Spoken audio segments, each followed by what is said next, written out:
කොහොමද ඔයාලට ඉතින් දැන් අවුරුදු ළඟ නිසා මට හිතුණා ගෙදර ටිකක් හස් කරගන්න ඕන කියලා.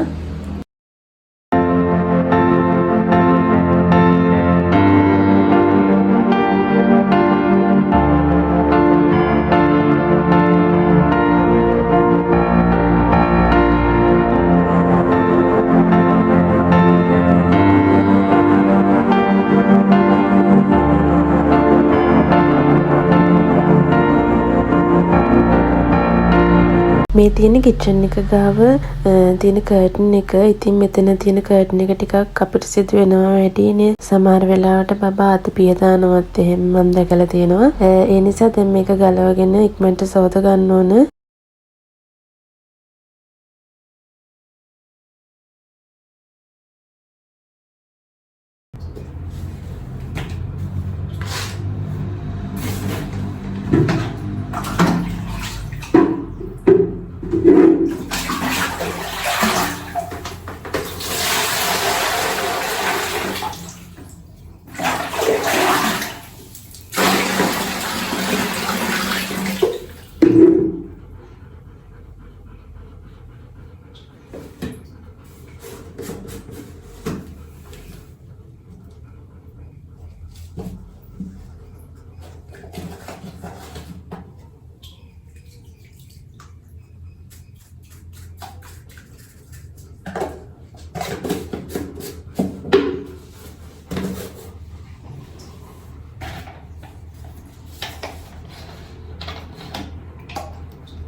ඉතින් මේකේ තියෙන කුණු යවන්න සබංගුරු ටිකක් විතරක් දාලා බැරි වෙයි කියලා මට හිතුන නිසා ක්ලෝරෙක්ස් ටිකකුත් දාලා පෙකින් තියලා හෙට සෝදනවා කියලා හිතුවා. ඒක ගැලවුවන් පස්සේ තමයි ඒකේ කුණු කහට එහෙම මම දැක්කේ ගොඩක් තියෙනවා.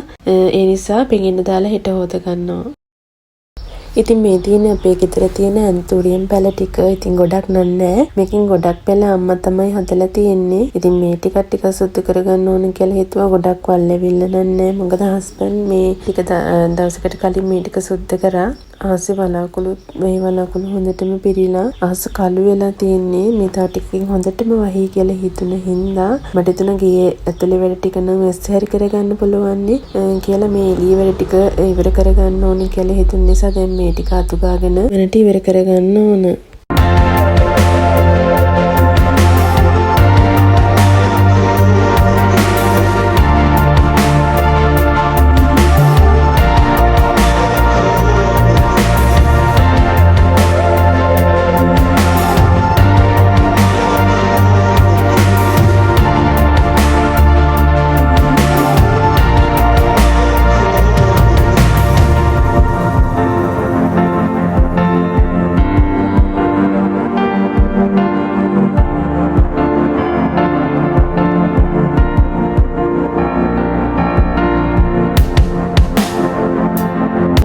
හස්බන්ඩ් බලා ගන්න දුන්නා. එතකොට මට මේ වැඩ ටික ඉක්මනට කරගන්න පුළුවන් නිසා මැක්සිනම් උදව්වට ඇවිල්ලා ඉන්නේ. ඉතින් මට හිතෙනවා බබාලා ටිකක් ලොකු වෙනකොට එයාලා දවල්ට නිදාගන්න එක ගොඩක් අඩුයි කියලා. මොකද ඉනිෂා දැන් දවල්ට නිදාගන්නෙම නැති තරම්. ඒ නිසා ඉතින් වැඩ කරගන්න තියෙන කාලේ ගොඩක් අඩුයි. ඉතින් එයා ටිකක් ලොකු වුණාම තව ඇන්තෝරියම් පැල ටිකක්, රෝස පැල, තව මල් පැල වර්ග ඉතින් හදන්න ආසාවෙන් හිතාගෙන ඉන්නවා.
දැන් කිචන් එක ගස් කරගන්න තමයි යෝන. ඉතින් මෙතන කලින් ලිප එහෙම තිබුණ තැන එතන පහළ තමයි මෙහෙම කබඩ් එකක් ගහලා තියෙන්නේ. ඉතින් දර ලිප පාවිච්චි කරන්න නැති අය ඉන්නවා නම් ලස්සනට කිචන් එක තියාගන්න පුළුවන් මේ විදිහට කබඩ් එකක් ගහගත්තත් ඔයාලට. ඉතින් මේක ඇතුලේ ගොඩාක් බඩු අපිට තියාගන්න පුළුවන් නිසා කිචන් එක හැදි වෙන්නේ නැතුව ලස්සනට බඩු අඩුවෙන් තියාගන්න පුළුවන්. ඉතින් මම මෙතන මගේ බ්ලෙන්ඩර් කප් පිහි එතකොට උඩ කොටස තියාගෙන ඉන්නවා. තව හැලි වලන් හැම. එතකොට යට කොටස තියාගෙන ඉන්නවා හාල් එහෙම වෙන වෙනම බාස්කට් වලට දාලා ලේබල් එහෙම ගහලා.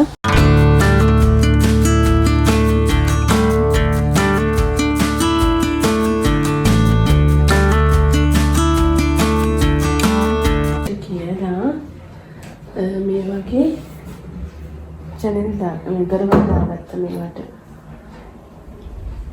මේකට ඒකේ ඇත්තටම මේ දෙමම්පස්සේ කුසිට ලොකු විදියක් ආවා. ගොඩක් ලස්සනයි ඒක දෙන්නා පස්සේ. ඒ කියන්නේ පිළිවෙලයි.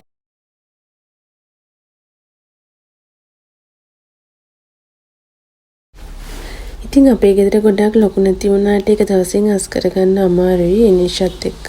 ඉතින් මම රූම්ස් දෙකක් විතර ඒප්‍රිල් පටන් ගන්නකොටම අස් කරගත්තා හොඳට. ඒ නිසා මට ලේසි වුණා. මම කොටසින් කොටස තමයි අස් කරගන්නේ. ඉතින් තා දවස් දෙක තුනකින් විතර අවුරුද්දට කැවිලි හදන්නත් හිතාගෙන ඉන්නවා. ඒ නිසා ඉක්මනට ගෙවල් අස් කරගන්න ඕන. දැන් සාලි ටික තමයි තියෙන්නේ මගොල්දල් කඩලා දූවිලි ටික පිහලා සුද්ධ කරගන්න ඕන.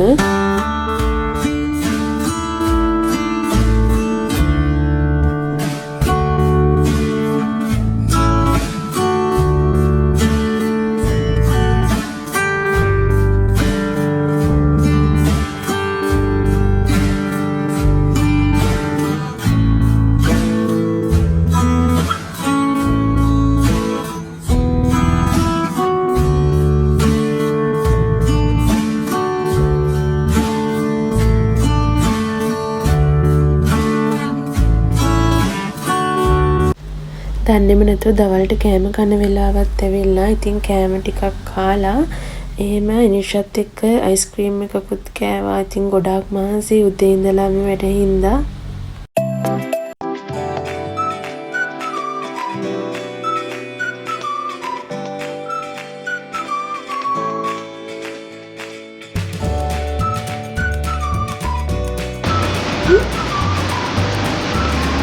එහෙම කන්නේ ගොඩක් හොඳ ළමයි. සා චුට්ටයි ඔච්චරයි. ඔයාලට ලෙඩ වෙයි ඈ. ඕක කාලා. ඔය ටික විතරයි. අම්මා චුට්ටයි කන්නේ. අයිට වායවා.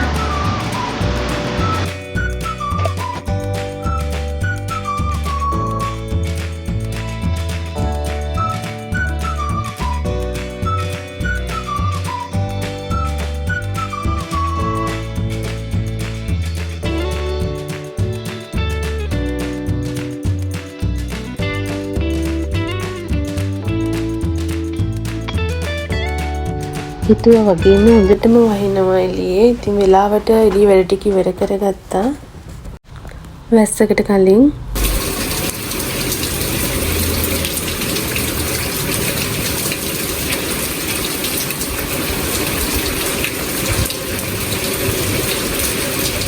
බුදුමන්ත්‍ර ගාවත් ටිකක් අස් කරගන්න ඕනේ කියලා හිතුණා.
මේ කෝමරිකා පැලේ අපේ අම්මා තමයි මට හදලා දුන්නේ.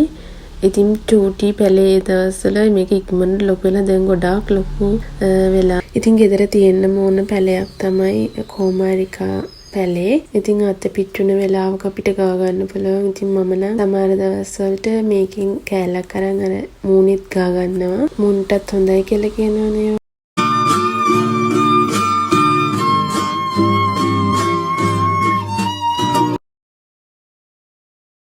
මේ අඹිත් මගේ කලින් වීඩියෝ එකකත් මම පෙන්නුවා. ඉතින් තාම මේක ඉදිලා නැහැ. අවුරුද්දටත් ඉදෙන්නේ නැති වෙයි වගේ තාම කහ පාටවත් වෙලා නැහැ.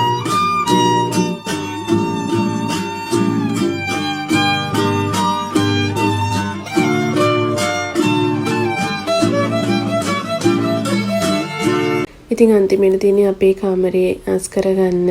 රූම් එක ගොඩක් ලොකු රූම් එකක් නෙමෙයි. ඉතින් අත්‍යවශ්‍යම දේවල් ටිකක් විතරයි මම රූම් එකේ තියාගෙන ඉන්නේ. ඇඳ බබාගේ බේබි කබඩ් එක, කණ්ණාඩි මේසයක්, පෑන් එකක් විතරයි රූම් එකේ තියෙන්නේ.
දැන් ගෙදර මාස් කරගෙන ඉවරයි. ඉතින් හෙට ඉඳලා කැවිලි හදන වැඩේ පටන් ගන්න තමයි තියෙන්නේ.